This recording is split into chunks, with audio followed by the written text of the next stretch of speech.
तो पहले तो आग लगा गांव में, और जो गांव जलते हुए आग से बाहर निकलने का प्रयास करेंगे उनको हम लोग मार डालेंगे।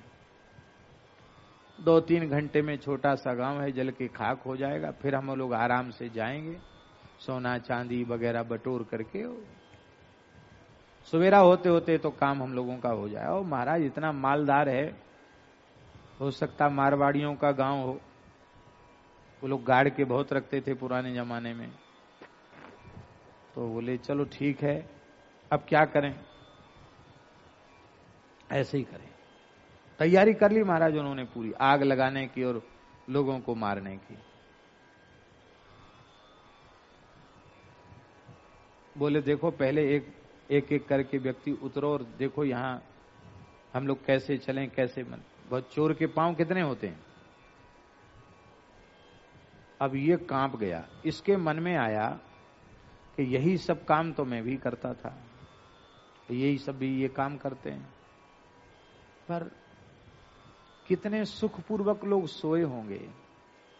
अकस्मात आग लगेगी तो कितनी गायें जल जाएंगी, कितनी भेड़ बकरी जल जाएंगी, लोगों का पशुधन जलेगा, और कितने बच्चे सोते सोते जल के खाक हो जाएंगे, कितनी स्त्रियां जल जाएंगी। और जो लोग प्राण बचा करके भागेंगे उनको भी ये दुष्ट मार डालेंगे। तो राम राम राम राम, इस नाशवान संपत्ति के लिए ये लोग इतना बड़ा पाप कर्म करेंगे, इतने लोगों की हत्या करेंगे। अब जो होए सो होए, हमने तो जीवन भर वही काम किया है, आज मैं एक को भी जिंदा नहीं छोड़ूंगा, सबको मार डालूंगा। अब अपने तो क्या है, जब लक्कड़ में पत्ता आ जाएंगे तो आ जाएंगे, ये और पाप कर लेते, कोई बात नहीं, हम तो पाप किए हुए हैं, और कर लेते पाप, क्या हमको संकोच है। वो विशाल बट था, उसमें छिप के बैठ गया। जैसे ही एक आदमी उन चोरों डकैतों में से उतरा, उतरते ही उसने पीछे से उस अधजले लक्कड़ से ही इतनी जोर का बार सिर में किया कि वह च्यूं म्यूं कुछ भी नहीं बोल पाया। एक लक्कड़ के प्रहार में ही जय सिया राम मर गया। तो वो जब उसकी कोई खोज खबर नहीं मिली तो दूसरा उसका है भाई ये गया कहां, देखो दूसरा उतरा, दूसरे की तीसरे की यही गति। बोले है कुछ न कुछ चक्कर जरूर, जो उतरता है फिर दिखाई नहीं पड़ता जाता कहां है, एक थोड़ी आवाज तो आती, फिर कुछ बोलता चालता कुछ नहीं।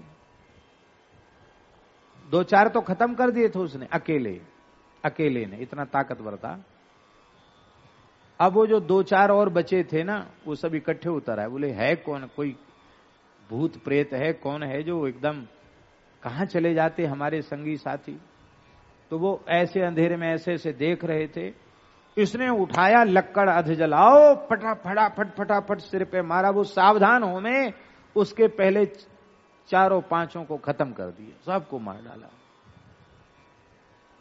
कम नहीं 12-15 चोर डकैत मार दिए अकेले आदमी ने, इतना ताकतवर था, सबको मार डाला।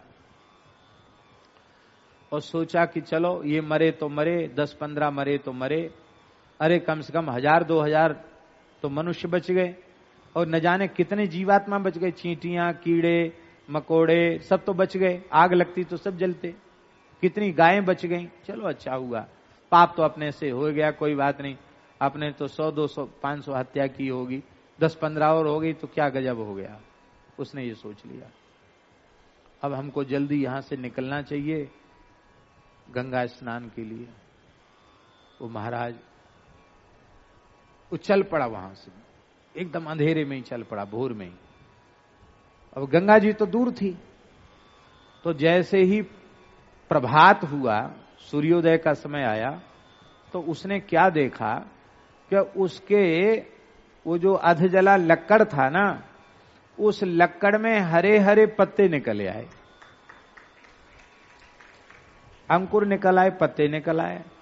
उसको बड़ा भारी आश्चर्य हुआ कि न गंगा नहाए, न जमुना नहाए, न सरयू नहाए, न नर्मदा नहाए, तीर्थ में तो गए ही नहीं, अभी तो 1-2 दिन ही चलते चलते हुआ है। आश्चर्य है, इतने जल्दी हम चेला बनने लायक हो गए। तो गुरुजी ने तो यही कहा था कि जब इसमें पत्तियां निकल आए तो आ जाना। तो चलो भाई अब लौट चलो, गंगा जी नहीं नहाना। बोले भाई राम राम में बड़ी ताकत है। राम राम राम राम राम राम करता हुआ वो पत्ते जिसमें निकल आए थे उसको लेके आया। गुरुजी बोले कि क्यों रे, वो हमने जो अधजला लक्कड़ दिया था उसको कहां फेंक आया? ये हरी डाल पत्ते वाली कहां से उखाड़ लाया? बोला महाराज हम झूठ नहीं बोलते, वो हरी डाल कहीं से नहीं लाया, वो जो आपने लक्कड़ दिया था 3 दिन पहले वही है। कैसे हुआ? सारी घटना उसने सुना दी। तब उन संत ने कहा कि चलो तुम भद्र होके आओ, मुंडन करा के आओ, तुमको पंचगव्य देते हैं, तुमको आज ही साधु बना देते हैं, बाद में तीर्थ यात्रा करना, हो गई तुम्हारा सब काम हो गया। उसने कहा महाराज एक बात तो हमको बताओ कि हमने तो हत्या का पाप किया, पर ये इसमें पत्तियां डालियां कैसे आ